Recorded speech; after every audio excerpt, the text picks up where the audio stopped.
I finished our kitchen 1 year ago in April of 2019. It's now April of 2020, so let's take a look at our custom Ikea kitchen 1 year later.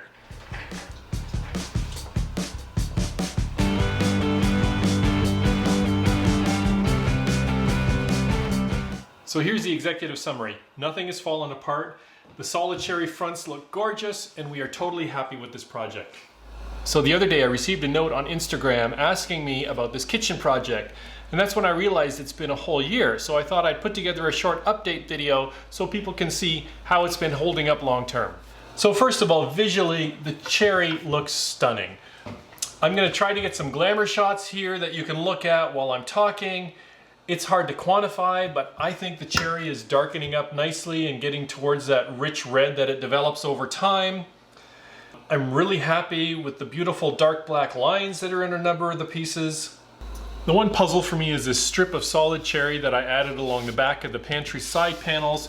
If you'll recall, this was the first piece that I built in the project, and I messed up when I did the side panels. I made them too small. So I added this thin strip of solid cherry along the back, figuring, this will darken and catch up with the rest. But a year later, it is still noticeably lighter than the cherry panels. Now, to be fair, I'm pretty much in the exact center of the house here, so this is not really getting a lot of UV light.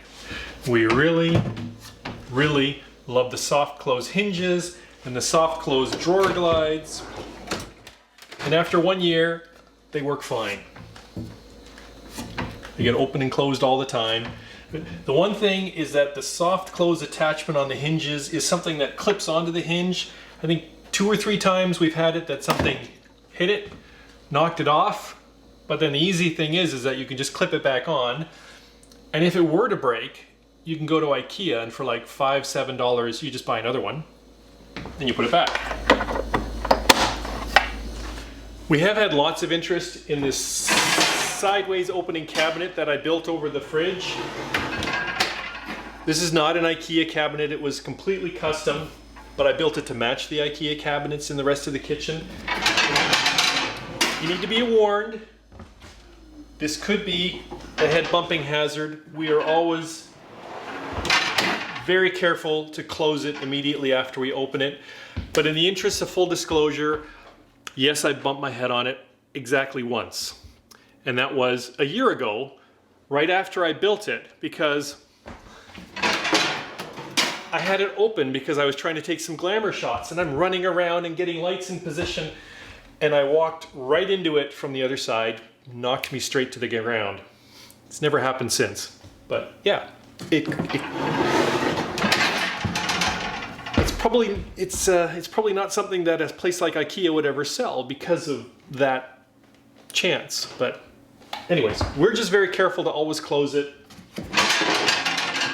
And it does make great use of this space above the fridge that is otherwise a real pain to get at. So having spent my entire life with regular cabinets on the bottom of my kitchen, I cannot stress enough how much we love having all drawers in our bottom cabinets. It is so nice having pots and pans in a drawer, and an upper drawer at that. There's no more crouching down and crawling way into the back of a cabinet. It's just, you grab your pan and you bring it out. I mean, you use your pans so much. It's really nice having them all really conveniently in a drawer, easy to get at. Speaking of drawers, let's take a closer look at the sink cabinet. When I built it, I was a bit concerned because it's just one big drawer. It's 2 slabs of wood. They're connected here on the side with some bars that hold it together, but it acts like just one big slab. And you pull from the top, but it's only attached at the bottom. But, I mean, that's where the trash is, and we open this multiple times a day, and so far it's been fine. This kitchen is a galley kitchen. It's in the middle of my house, so there's no window anywhere. So we do like that we added a mirror here behind the sink. It does help brighten things up, but it's right above the sink. It is murder keeping this clean. It is splattered constantly. We really like having these LED lights underneath the cabinets. We have them on both sides. These are not from Ikea. I bought them from the home center.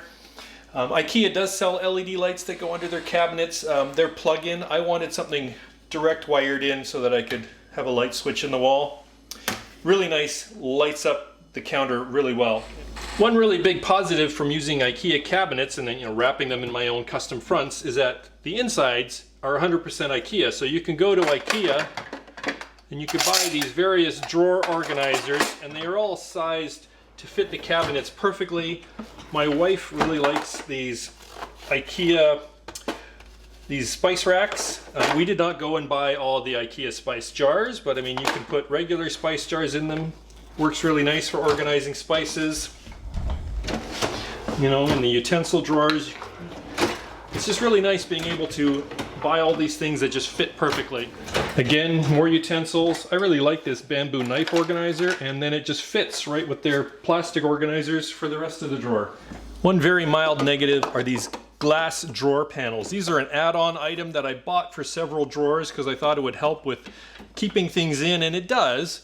But the problem is that where they fit into a groove here on the front, and then they're latched on the back of the drawer, and it's just a bit flimsy. I've had them pop out once or twice if you bump into them.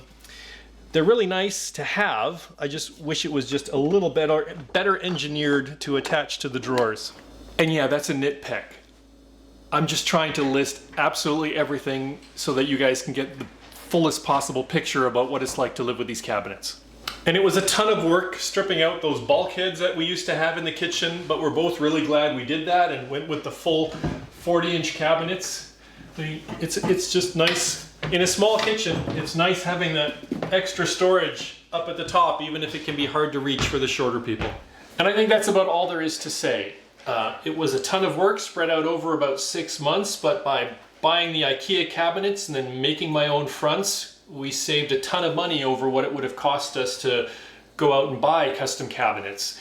And also, being a galley kitchen, we were able to do half at a time, so we were never left without a kitchen for months on end. I did half the kitchen, got that working, took a break, built the cabinets for the other side, and then ripped out that and put that in. And that brings us to the end. It's been a year, they're doing great, we're really happy with it. I'll put a link at the end here to a playlist where you can start at the beginning and watch the whole saga if you haven't seen it. So again, thanks for stopping by. If you feel I've earned it, please consider subscribing, and we'll see you next time.